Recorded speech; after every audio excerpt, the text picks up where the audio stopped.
Today we're baking up some homemade brown sugar cinnamon Pop-Tarts. So we're first going to be working on the dough, and I use the same exact Pop-Tart dough every time. So first we have some flour, and then we have some salt. I'm then going to be cutting the butter into cubes. And just using my fingers, I'm going to toss it around. And then we'll press the butter into the flour mixture. And I like to do this for a few minutes. So at this point, this is how that mixture should look so far. And then our last ingredient for the dough will be some light corn syrup. So with our corn syrup added, I'm just going to toss it around with a spatula to start. And now I'll just use my hands.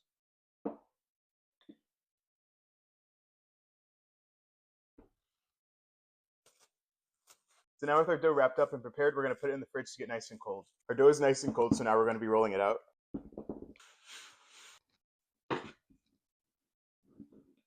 And then I'll be using a rectangle cookie cutter to get things cut out. So this is what it'll look like. And once we have it, I'll put it on a parchment lined pan.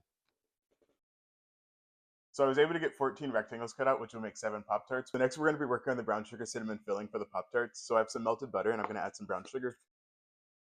I have some flour, cinnamon, and then a little bit of vanilla extract. And now our filling's fully combined. So we're going to be taking the bottoms of the Pop-Tarts, and I'm going to be adding about a tablespoon of filling.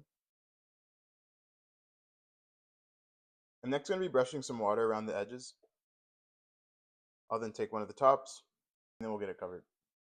And then just using my fingertips, I'm going to get these enclosed. Alright, so now with all the Pop-Tarts covered, we're going to put them back in the fridge and preheat our oven. Alright, so we had our Pop-Tarts in the fridge for about 30 minutes, and now I'm just going to take a cake tester and poke some holes on top.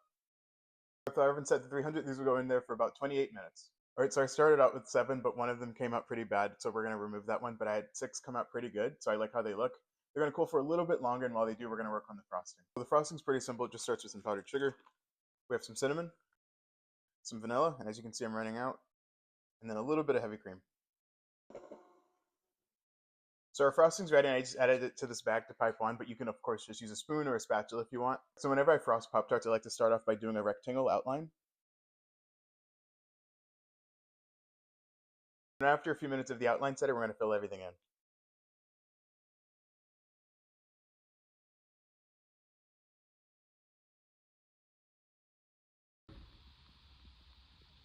Alright, so I was able to get all of them frosted, and we let them sit for a little bit after frosting them. They baked up really nicely. I like the crust, and they smell really great too. So now for the best part, I get to eat it. So this is still hands down my favorite Pop-Tart dough recipe. I like how much it resembles an actual Pop-Tart.